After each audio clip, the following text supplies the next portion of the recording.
Assalamualaikum warahmatullahi wabarakatuh. Alhamdulillahirrabbilalamin. Wassalatu wassalamu ala asrafil anbiya'i wal mursalin Sayyidina wa maulana Muhammadin wa ala alihi waswabi ajma'in. Amma ba'du.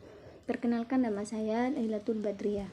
Nah, di sini saya akan menanggapi tanggapan kepada Bapak Abdul Wadud Nafis LCMEI, yaitu tentang ekonomi tertutup dengan kebijakan pemerintah atau lebih dikenal dengan ekonomi tiga sektor. Nah, ekonomi tiga sektor di sini adalah perekonomian yang terdiri dari kegiatan dalam sektor perusahaan, rumah tangga, ataupun pemerintah.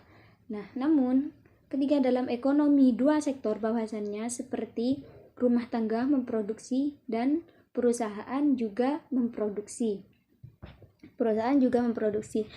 Dan setelah itu misalkan saat ini tidak ada negara yang menganut perekonomian tertutup atau perekonomian tiga sektor. Karena apa? Karena mereka menerapkan kontrol terhadap aliran barang, jasa, dan modalnya.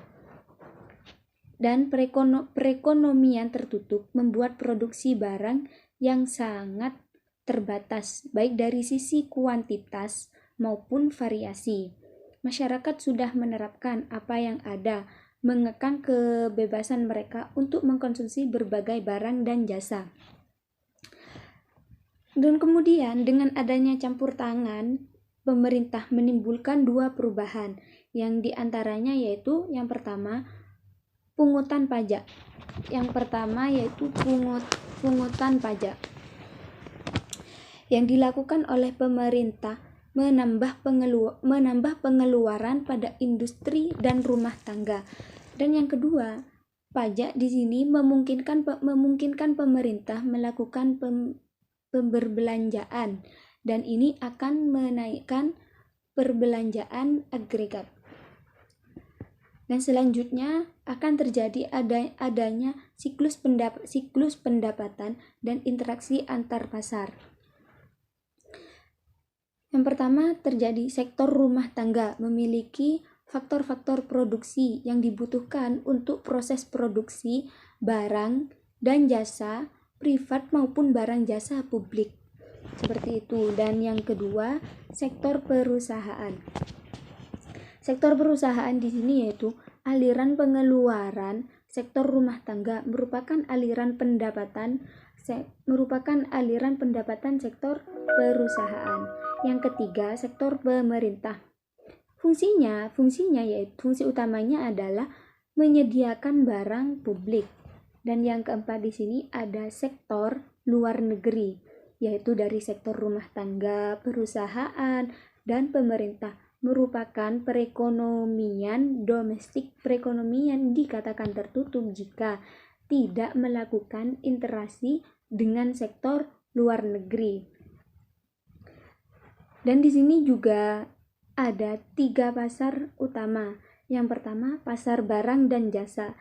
Yang kedua, pasar uang, pasar tenaga kerja. Dan yang ketiga di sini ada pasar uang dan modal. Dan yang selanjutnya yaitu ada tiga cara perhitungan pendapatan nasional. Nah, tiga cara di sini yaitu ada tiga metode. Yang pertama, metode output, dan yang kedua di sini ada metode pendapatan, dan yang ketiga di sini ada metode pengeluaran. Nah, dari masing-masing metode tersebut atau pendekatan melihat pendapatan nasional dari sudut pandang masing-masing metode. Dan sudut pandangnya yaitu berbeda-beda, akan tetapi hasilnya saling melengkapi. Dan ada juga pajak langsung, dan tidak langsung. Pajak langsung di sini yaitu jenis pungutan pemerintah yang secara langsung dikumpulkan dari pihak yang wajib membayar pajak. Pajak tidak langsung adalah pajak yang bebannya dapat dipindahkan kepada orang lain. Dan juga ada bentuk-bentuk bentuk-bentuk pajak pendapatan, yaitu ada 3 macam. Yang pertama di sini yaitu pajak regresif. Yang dimaksud pajak regresif sendiri itu apa? Seperti apa? Yaitu pajak turun ketika pendapatannya itu naik. Nah, pajaknya itu turun ketika pendapatannya naik. Dan yang kedua ada pajak proporsional. Pajak proporsional di sini yaitu pajak tetap untuk berapapun tingkat pendapatannya. Dan yang ketiga yaitu pajak progresif. Pajak naik ketika pendapatan naik. Dan seperti itu. Inilah yang dapat saya sampaikan. Kurang lebihnya mohon maaf sebesar-besarnya. Assalamualaikum warahmatullahi wabarakatuh.